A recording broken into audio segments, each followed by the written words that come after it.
السلام علیکم. عدالت عمران خان ورسره شاه محمود قریشي هم د سایپر په کیس کې بری کړه. اوس د دې څه مطلب شو چې عمران خان به اوس رها کیږي، هغه به اوس راخلاصیږي؟ زما خبره ته پوره غوږ کېده. دا عمران خان نه دی، اول د توشخانې په کیس کې ګیرو. توشخانه هغه خزانې ته وایي چې کوم یو عهدهدار ته کله تحفه میلاو شي، کنه په حکومت کې یو عهدهدار دی یا گورنر دی یا وزیر اعظم دی یا هر عهده د هغه سره ده، نو که هغه له څوک تحفې تحایف ورکړي، دی به دا تحفې تحایف د ځان سره نه ږدي، د ده سره دا حق نشته، دا به دی په قومي خزانه کې جمع کوي. نو په دې کومه خزانه کې چې جمع کوي دغه خزانې ته توشخانه وایي، او دا شرعي اصول دي.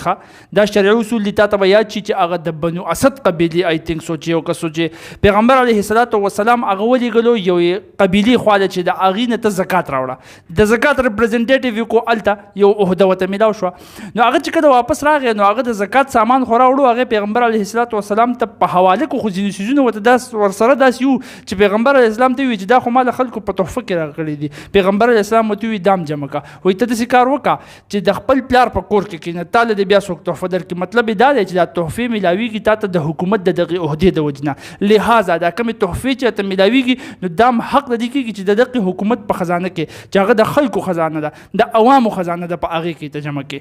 نو دا شرعي اصول هم دي. دغه اصول دي په پاکستان کې چې دا به ته چې کوم هم د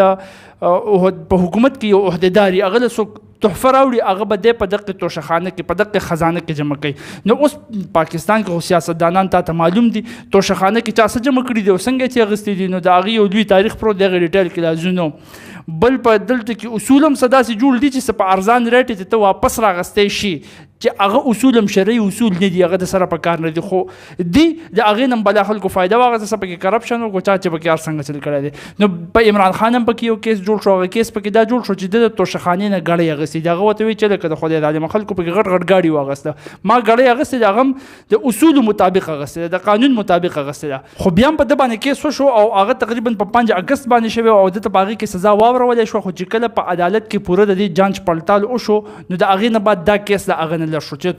توشخانې په کیس کې دی نه راځي، د هغې نه بعد دی د سایپر په کیس کې، او دا د ټولو نه مضبوط ترین کیس و په عمران خان باندې. صحیح شوله، یو سټرانګ کیس و. اوس دا څه کیس و؟ دا کیس و چې د امریکې نه یو خط راغلی او په ده باندې دا الزام و چې دا خط تا ورک کړی دی، او دې کې چې دنده څه ویلي خلکو ته ویلي سایپر ایستې شي. ګوره دا چې کله یو سټیټ نه دی، یو ریاست بل ریاست ته د راز خبره کوي که نه، نو د راز دا خبره دی په داسې الفاظ کې لیکي، په داسې الفاظ کې چې هغې ته موږ انکریپټډ لینګویج وایو، د فیلډ ته موږ کریپټوګرافي وایو. نو اوس دا د دې دپاره چې دغه خط کې چې دې څه لیکلي دي چې دا عام کس نشي لوستلی، د دې ځینې خاص ماهران یې هغوی ډیکوډ کوي، انکریپشن یې وشي او بیا ډیکریپشن وشي، نو هغه ماهران بیا د خپل هغه سټیټ دپاره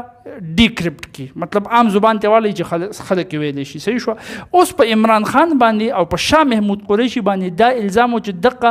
یو سایپر یو خط د امریکې نه راغلی او هغه د راز خبره وه د دې سټیټ د پاکستان ریاست دپاره. نو تا له نه و پکار چې د خلکو په منځ کې د خط لهراو کړی چې په دې کې دا لیکلي او داسې لیکلي او بیا د ختم را کړی، نو په هغې کې ګیر شو. اوس د افیشل سیکرټ ایکټ مطابق چې هغه د پاکستان قانون دی، د هغې مطابق چا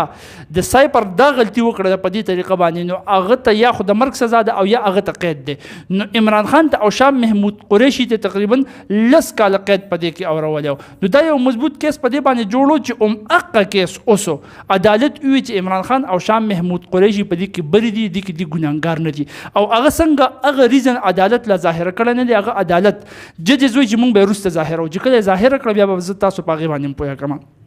خو دلته کې البته د عمران خان دپاره د پی ټي آی دپاره دا یو ګټه ده چې د هغوی دا سټیټمنټ پروف شو، هغوی دا پروف کړل چې ګوره موږ په خبره کې په حقه باندې و، د سایپر په موږ باندې هېڅ ګناه نه جوړېده، دا په موږ باندې الزام و، غلط الزام و، دا په موږ باندې بهتان و. هغه دوی ثابته کړه، د دوی هغه سټیټمنټ ثابت شو، دوی حق ثابت شو. نو د هغوی دپاره یو لویه ګټه حقیقت دی چې دا د خو د دې دا مطلب نه دی چې عمران خان به اوس رها کېږي، رها کېدی نه شي. ولې؟ ځکه چې په ده باندې یو کیس بل جوړ شوی، هغه کیس پې لا پاتې دی، هغه کیس دی عدت نکاح کیس، چې د هغې هم هیرینګ و، د هغې عدت نکاح کیس کې دته تقریبا 9 کاله سزا اورولې ده. نو اوس په هغه عدت نکاح کیس کې هم هیرینګ و، خو په هغې کې په منځ کې راغلی خاورماني کا د بشرا بیبي، اوس چې د عمران خان کور والا ده، د هغې مخکینی خاوند او هغه هلته غلغوبل وشو، ویډیوز به تاسو به هغې کتلي، نو د هغې د وجې هغه هیرینګ ونه شو. نو دا کیس لا پاتې دی تر څو پورې چې دا نه سالف شوی او دا ټول پوره ختم شوي نه وي، نو عمران خان لا راخلاصېدی نه شي. دقه شان دی که ورسره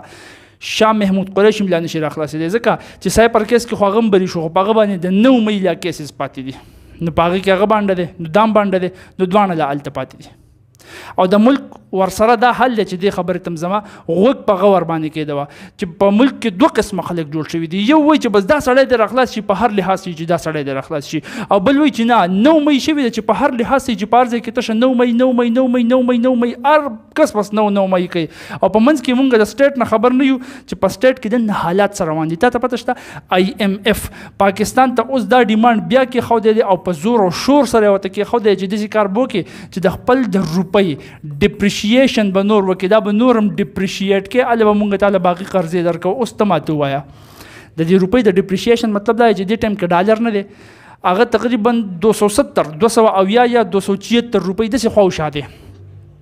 IMF ورته وایي چې 50 روپۍ به دا نور سیوا کوي چې یو ډالر کم از کم 320 روپۍ خو نو دا روپۍ سپکه شوه نور هم سپکه شوه دقې ته مونږ وایو ډپریشیشن نو هغه ورته وایي چې دا ته په فری مارکیټ باندې پرېږده دې باندې کیپ مه لګوه په اکنامکس کې دې ته مونږ پیګینګ وایو ایکسچینج ریټ کیپ هغه په دې روپۍ باندې مه لګوه چې دا روپۍ بالکل فری شي د ډالر په نسبت باندې نو چې څومره سپکېدی شي سپکه دي شي د هغې مطابق د دې سره به ستا اکانومي فری وچلېږي خو د هغې سره به څه چل کېږي که روپۍ ډپریشیټ شوه د دې سره کېږي انفلیشن مطلب ګراني هر یو څیز به ګران شي د اور په بیه به شي یاره د اور په بیه خو الریډي دي د دې نه به هم نور د اور په بیه شي نو دا خلک به څه کوي خلک به درز مار رالي او عام اشیاء خوردنوش خوراک او څښاک دا څیزونه خو به ګران شي ورسره چې کله ستا پټرول ګران شي که نه او د هغه پټرول نه ستا د ملک 65% بجلي جوړېږي هغه بجلي هم ګرانه شي الریډي 3 روپۍ یونټ خو ګران شو هغه هم ګرانه شي ورسره لوډ شیډینګ وي او د IPP یو پنډ هم ستا په سر باندې پروت وي نو خلک به تنګ شي په دې ملک کې په دې حکومت کې به خلک تنګ شي ښه بغاوت به د دې حکومت خلاف پیدا شي نو حکومت د هغې کوشش کوي چې یاره مونږ د روپۍ دا ډپریشیشن نه دي دا به راته ډېره زیاته ګرانه شي چې وي وکړو دا خلک راپسې باقي روزي پرېږدیم نه حالانکه د انفلیشن یوه فایده شته دی او هغه فایده دا ده چې سره به ستا ایکسپورټ سیوا شي ستا امپورټس به کم شي نو ټریډ ډیفیسټ نه خو به ته بچ شي خو دلته کې خلکو ته دننه مسله پیدا کېږي او که نه خلک د مسلې نه بچ کړي ټریډ ډیفیسټ کې راځي نو په یو دوه کې حیرانې خو نه په یو دوه کې حیران ښیي او چې کم ستا په ایلیټ کلاس کې په ملک کې ایلیټ کلچر چلیږي دا فیسیلیټیز او دا مراعات خو سامو ته میلاویږي فری پټرول ګران دي خو دوی ته میلاویږي فری بجلی ګران دي خو دوی ته میلاویږي فری ترانسپورټ ګران دي خو دوی ته میلاویږي هغه مه لر کوه په هغې باندې باس مه کوه بس د IMF دې ته مخه اړولې ده ښځه بس روپۍ به داسې کار وکړو سی ورته ویلې خبرې داسې کار به وکړو چې 50 روپۍ نه خیر دی یو 100 روپۍ به ګران کړو ډالر به 276 نه 292 ته ورسوو چې د هغې دا مطلب دی چې ګراني به بیا هم راځي هغومره به نه راځي خو راځي به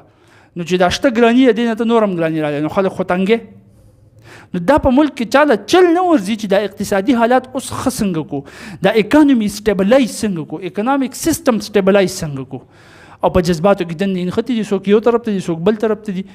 فوکس دی یو طرف ته نه راځي او باقي د IMF نه د قرض اخیستلو خو به دا د دوی 15 ځل شي چې قرض اخلي خو داسې په پراپر طریقې چرته په دې 15 پیرو کې ونه لګېدو چې دنه دونه ګټه راودرېږي چې دی واپس قرض ناري په د سرکولر ډیټ نه لږ بار ته راوځي خو پکې دی ستاسو خیال څه وایي د IMF نه د پاکستان خلاصې کېږي که نه کېږي قرض دې اخیستل پکار دي که نه پاکستان څه داسې څه الټرنیټیو شته چې د IMF نه ځان خلاصولی شي د خپل رای اظهار په کمنټ سیکشن کې وکړئ جزاکم الله خیر